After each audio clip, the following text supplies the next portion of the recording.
Malam Bapak, perkenalkan nama saya Angela Adi Putra Roni, kelas C semester 3 dengan NIM 2003030081, jurusan Sosiologi, Fakultas Ilmu Sosial dan Ilmu Politik, Universitas Nusa Cendana Kupang. Baik, di sini saya akan membuat video review makalah buku keempat tentang wanita dalam perubahan sosial. Baik, langsung saja kita ke poin yang pertama, hak perempuan pergerakan. Setelah lebih dari 7 dekade kemerdekaan, itu diharapkan bahwa beberapa laporan tentang gerakan-gerakan hak-hak perempuan di India telah ditulis. Sebagian besar dimulai dengan menelusuri anteseden gerakan dalam upaya reformasi pada masa kolonial, meskipun ada hampir bulat bahwa pendapat orang-orang reformis membentuk ini. Partisipasi perempuan dalam pergerakan anti-kolonial adalah disorot. Hampir semua penulis sejarah gerakan menandai kegiatan seputar pembentukan komite status perempuan di India pada tahun 1971 dan laporan berikutnya pada tahun 1975 sebagai awal dari gerakan hak-hak perempuan terpadu di India merdeka. Setelah itu, para sarjana seperti Nehra Desai dan Buti Patel 1985, Vina Masumdar dan Indo Agihotri 1995, Shilpa Patke 2003, Anupama Rao 2010 dan Radha Kumar 2014 telah menulis kisah gerakan memberi kita penilaian hampir 1 dekade.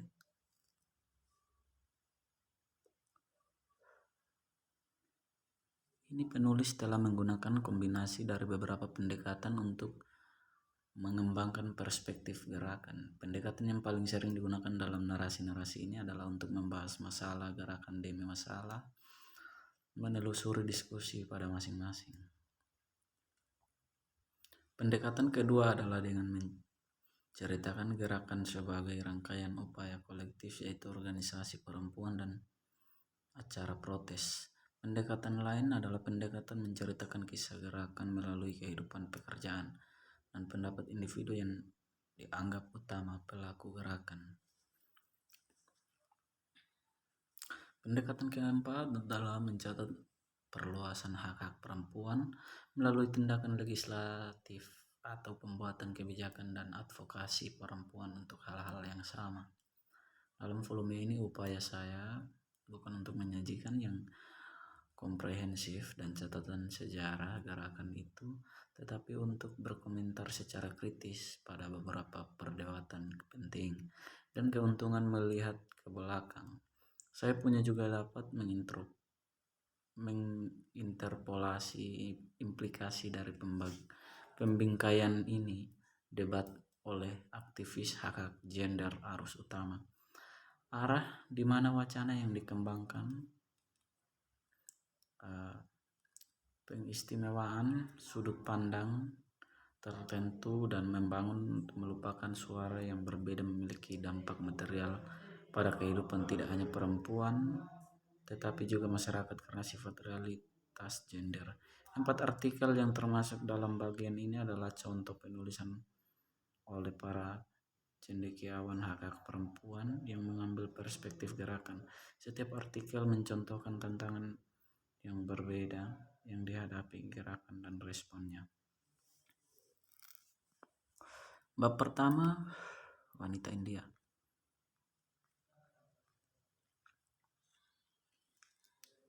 Ada sejumlah pandangan tentang status perempuan di India. 3 dari model ini diberikan sebagai berikut. Wanita dilahirkan untuk peran tertentu. Mereka seperti ibu, pertiwi, semua merangkul, tak berujung, dan protektif. Dalam peran ibu, ada unsur pengorbanan dan penyangkalan diri. Ini mengangkatnya ke dalam kesalehan sublimasi.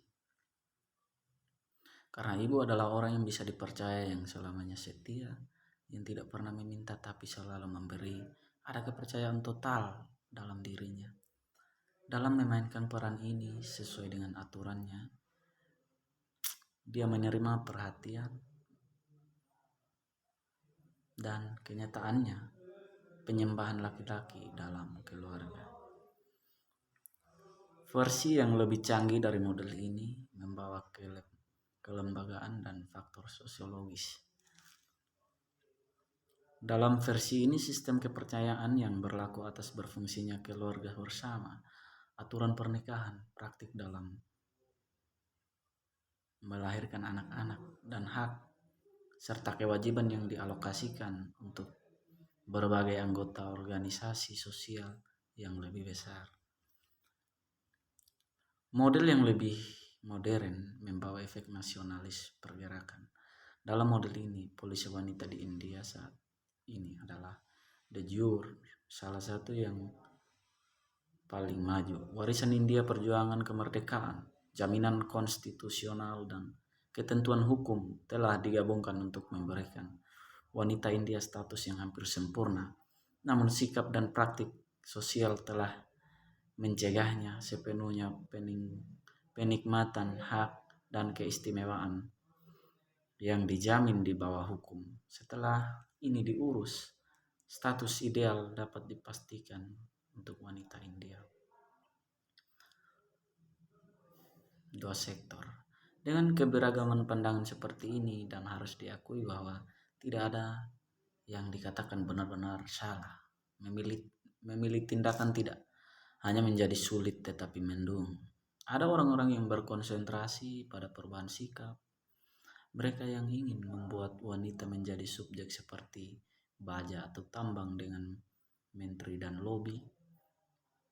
Mereka yang merasa bahwa kebutuhan wanita dapat terpenuhi jika bersalin dan layanan kesejahteraan ada anak dibuat efisien dan tersedia, dan akhirnya yang berpikir bahwa tidak ada wanita yang memilikinya sebaik wanita India.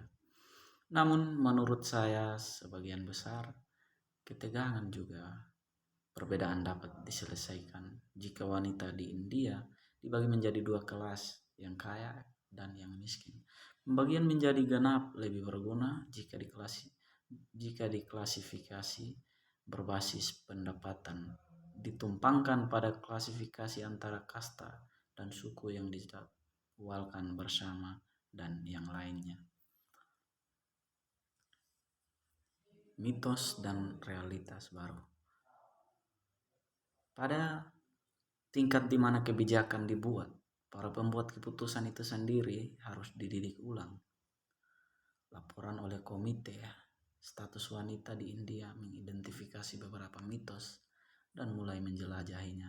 Misalnya ada mitos berikut. Pertama, pengertian bahwa itu adalah ketentuan-ketentuan khusus yang dibuat untuk keselamatan pekerja perempuan di pabrik yang penghambat pekerja mereka. Penulis laporan ini mampu menunjukkan bahwa penurunan tren penyerapan tenaga kerja perempuan dimulai sebelum diberlakukannya hukum kesejahteraan daripada penggantinya. Produktivitas perempuan lebih rendah dari laki-laki dan muka upah harus lebih rendah. Penulis laporan ini berpendapat bahwa kesimpulan seperti itu diambil setelah menolak akses perempuan ke keterampilan baru melalui pendidikan dan pelatihan dan mengutuk mereka